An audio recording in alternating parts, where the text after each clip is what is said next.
tonight. Absolutely. When you look at experience, Malapet with 156 fights, and you look at the Fairtex with 151. I mean, they're as far as experience goes, there's no question that they're in the same ballpark. Round three.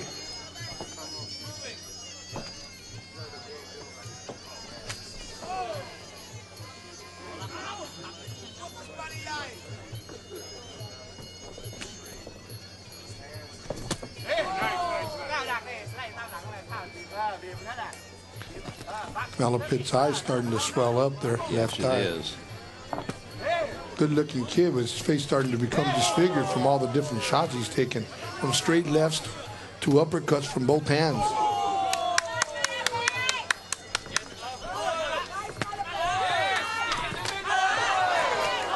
Boy, ball kicks with both legs. Malapet starting to come alive. Leads with a jumping right hand and spins Judson Clay to the canvas.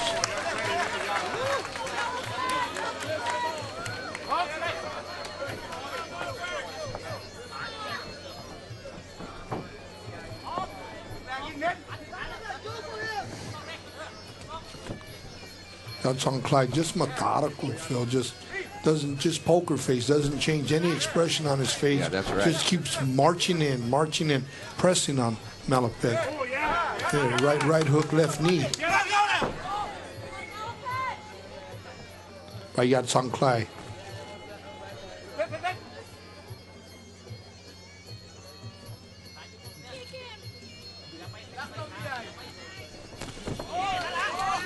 Boy, action has slowed considerably in this third round.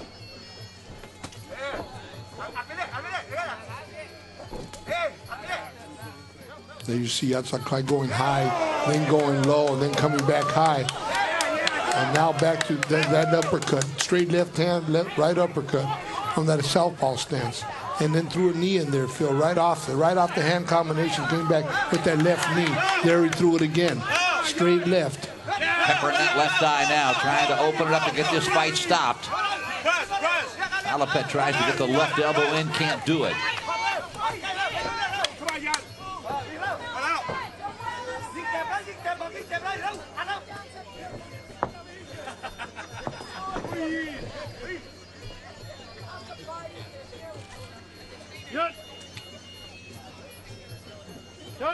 That eye really beginning to close.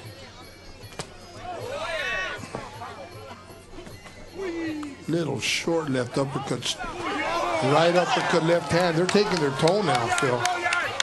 Right there. He's doubling, tripling up on it. And no movement from Malapet.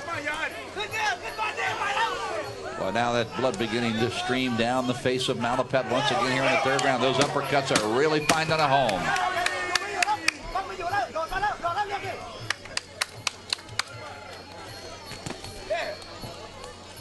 Boy, Malapet, his calling card has always been that flying knee, Blinky. We just haven't seen it, and he's had no opportunity to land it. And believe me, he came in, his face now is disfigured, Phil. Good-looking young man, but you see the knot on both his eyes now, the left one bleeding, and the right eye now beginning to swell up on him. Tremendous onslaught from Yadson Clay. Just very deliberate and methodical. Straight lefts. Uppercuts from both hands, just coming back with the knees. That nice elbow that he did throw, cut Malapet. Malapet's corner really needs to exhort him to get busy. He had a little flurry. He had a little flurry there in that round, but it wasn't enough to stop just the onslaught of Yadson Clay.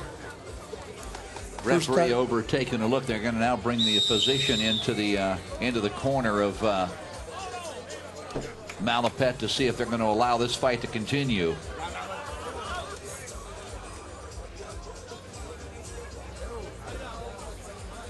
Physician looking closely. I think they're going to wave it off. Fight's over.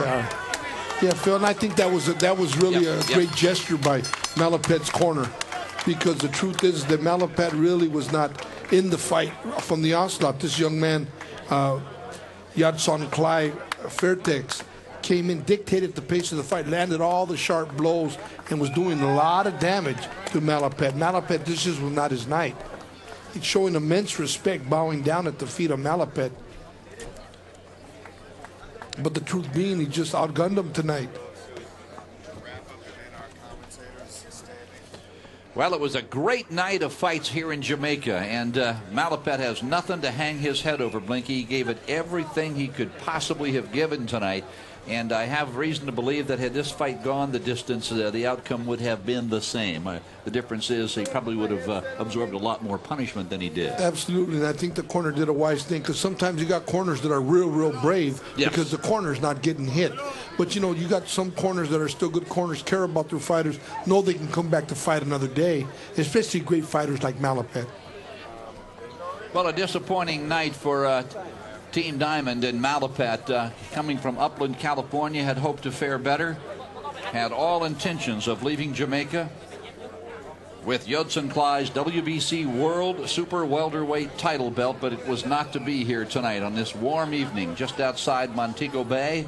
But what a great fight it was as the curtain comes down on this night of 9 World Championship fights.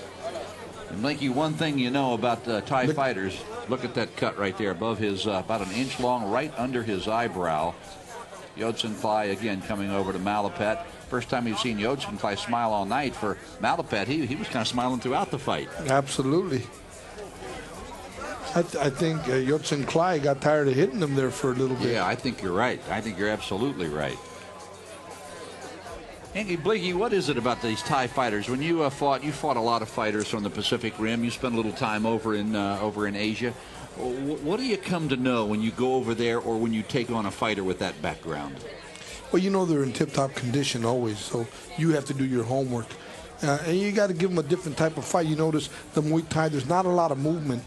And so from the Western Hemisphere, you see more movement, more lateral movement, and more angles being given that really can confuse some of the Thai fighters. The Thai fighters then want to just come after your legs, take your legs away so you don't have that movement. So really there's a chest game going on the first couple of rounds, and then it gets just down and dirty.